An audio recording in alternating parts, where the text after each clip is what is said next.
안녕하세요. 불량TV입니다. 축구에서 신장은 절대적인 요소가 아닙니다. 하지만 신장이 크고 체격이 좋을수록 공을 탈취하는 데 유리한 조건을 안고 가는 것은 분명합니다. 그래서 오늘 전해드릴 이야기는요, 키 큰 축구선수 탑 12를 선정하였습니다. 선정 기준은 유럽 프로리그 선수 혹은 독특한 이력이 있는 선수로 정리하였습니다. 12위는 피터 크라우치입니다.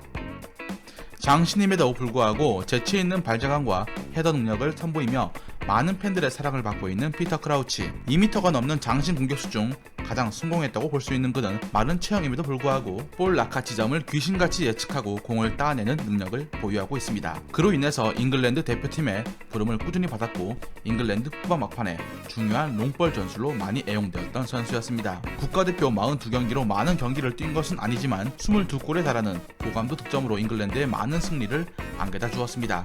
피터 크라우치는 최고의 교체 선수로도 주목을 받았습니다. 통산 143번의 교체로 등장해 후반 경기를 뒤집는 골들을 많이 넣었고 특히 헤더골 부분에선 역대 EPL 최다 득점 기록을 가지고 있습니다. 36살의 피터 크라우치는 8년간 스토크시티에서 헌신했고 2019년 번리로 이적해 6개월을 활약한 뒤 은퇴를 발표했습니다. 11위는 폴 오누아추입니다.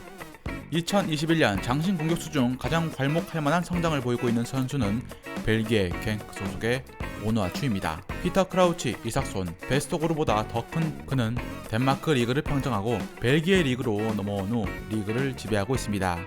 2020-21 시즌 리그 득점 1위를 질주 중인 오누아추는 기복 없는 득점력으로 팀을 리그 2위에 올려놓고 있습니다.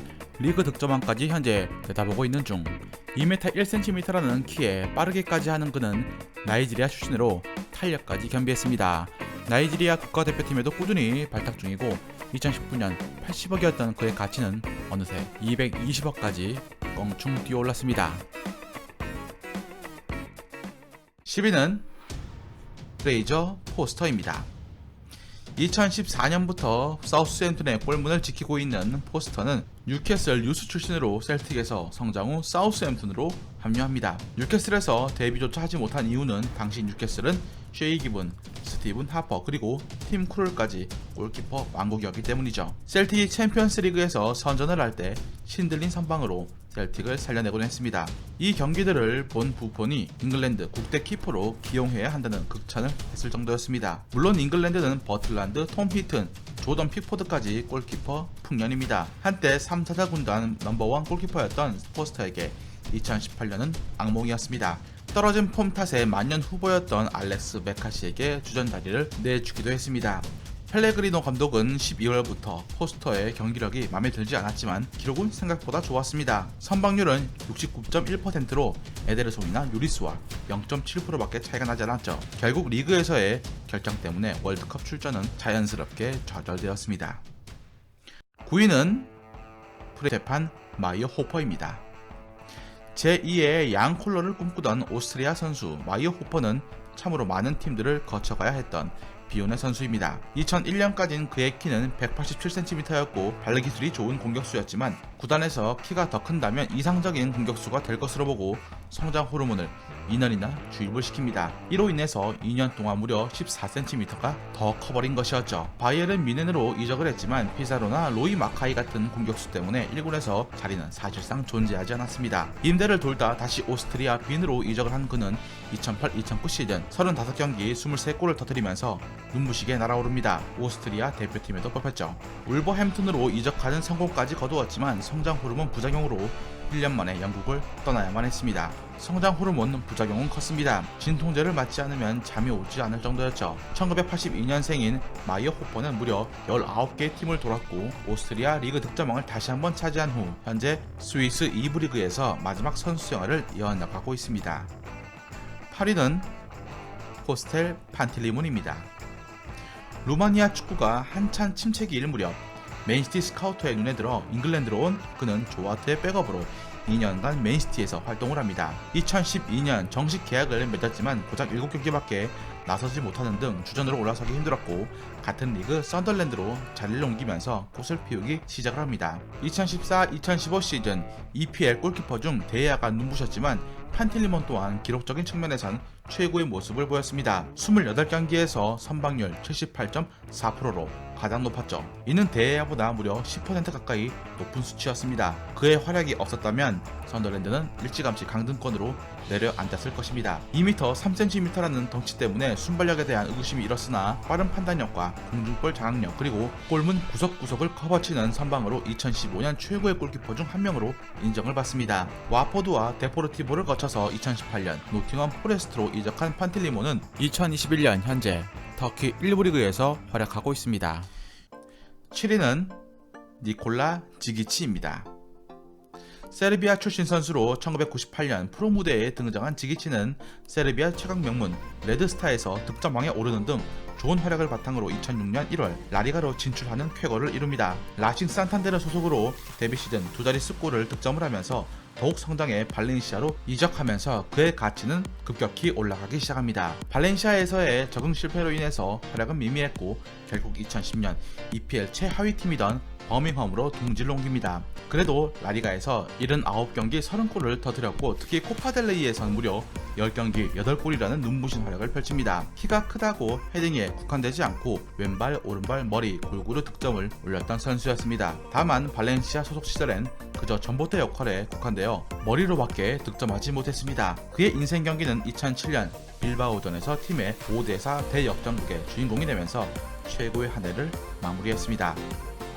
6위는 얀 콜러입니다. 대표적인 체코의 장신 공격수인 얀 콜러의 인상적인 한방은 2006년 독일 월드컵 미국전에서의 파괴적인 헤더골 장면입니다. 이 외에도 유로 2004 한 경기 4골을 몰아친 적도 있고 유로 2008 터키전에서 헤더골 등 체코 국가대표팀에서 빛나는 골들을 다수 기록을 합니다. 체코 역대 최다 득점자 이름에 얀 콜러의 이름이 등록되어 있습니다. 어린 시절부터 장신이었던 콜러는 골키퍼로 시작을 했지만 골을 넣기 좋아하는 그의 성격 때문에 공격수로 포지션을 변경합니다. 물론 도르트문트 시절 레만이 퇴장을 당하는 바람에 해당 경기 골키퍼를 복원했죠. 재미있는 것은 너무 잘 막아서 주간 베스트로 선정이 되었다는 것. 도르트문트에서 4년 연속으로 10골 이상을 넣어주었고 2004년엔 21개의 공격 포인트를 올리기도 했습니다. 체코의 전성기를 함께했던 선수로 2006년 독일 월드컵 유럽 예선에서 9골을 폭발시켜 체코 최초의 본선행을 이끌게 됩니다. 2011년까지 프랑스 3부 리그에서 선수 생활을 했지만 결국 고질적인 허벅지 부상과 체력 약화를 절감을 하면서 은퇴를 선택을 합니다. 5위는 페잘 뮬리치입니다. 1994년 세르비아 태생의 뮬리치는 벨레즈 모스타 공격수로 소속되어 있습니다. 이 엄청나게 큰 공격수의 특징은 바로 연습 경기 깡패라는 것입니다. 오른발잡이로 드리블 치기를 아주 좋아하는 스타일의 뮬리치는 연습 경기에서 엄청난 골들을 자주 터뜨렸지만 정작 정규 리그에선 끔찍한 골 결정력을 보이고 말았습니다. 득점률은 매년 한 골 정도 넣는 수준. 이 선수의 전성기도 물론 존재했습니다. 18살이 무렵 독일 2부 리그에서 꽤나 촉망받던 유망주였다는 것입니다. 1860 미넨 2군에서 2015년 6골을 넣으며 기대를 모았지만 거기까지였습니다. 엄청난 장신의 키를 가졌지만 정작 머리보다 오른발 슛과 드리블에 치중하는 모습으로 프로 통산 헤딩골은 단 한 골. 놀랍게도 그는 2021년 보스니아 리그 득점 2위를 달리고 있습니다.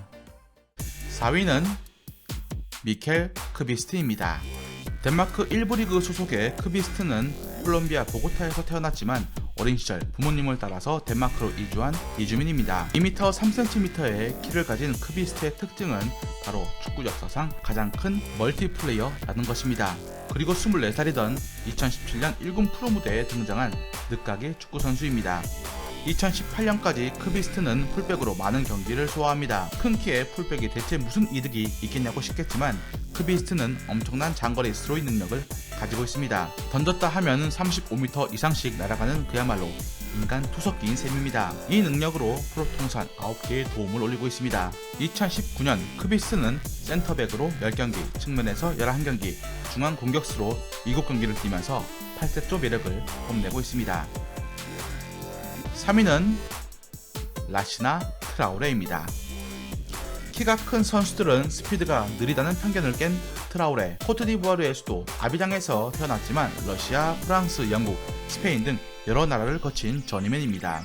장신의 키를 가졌지만 길쭉길쭉한 다리로 꽤나 빠른 준족의 선수였죠.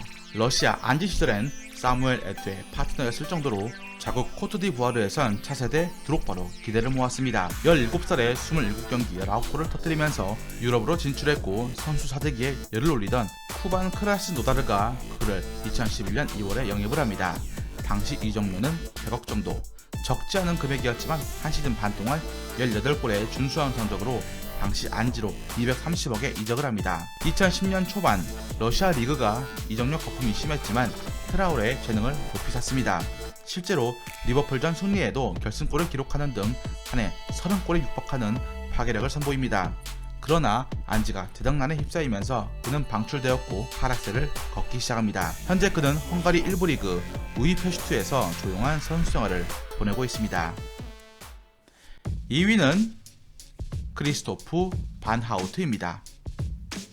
농구 선수로 봐도 아주 큰 키에 속하는 2m 8cm. 여전히 현역 선수로 활동 중인 그는 주로 자국인 벨기에 리그에서 활동해 왔고 현재도 벨기에 리그 소속입니다. 키가 무려 2m 8cm이기 때문에 몸무게도 110kg에 육박합니다. 다소 느려질 수 있는 민첩성이 약점으로 지적이 되었지만 육중한 몸으로 골문에 서 있기만 해도 위압감이 느껴질 정도. 당시 워낙에 많은 벨기에 골키퍼 유망주들이 나올 때라 국가대표 승선은 꿈도 꾸지 못했습니다. 2012년 코르트레이크에서 눈부신 활약으로 벨기에 내 최고팀이라 평가받던 겐크로 이적을 합니다. 겐크엔 슈퍼 유망주 케빈 데브라이너 외에 코르투아도 있었는데 그만 주전에서 밀리고 말았습니다. 서브 키퍼였던 코스텔에게까지 밀리면서 경기 출전은 사실상 많지 않았습니다. 2014년부터 현재까지 벨기에 1부 리그 베스테 르로에서 선수 생활을 이어나가고 있습니다.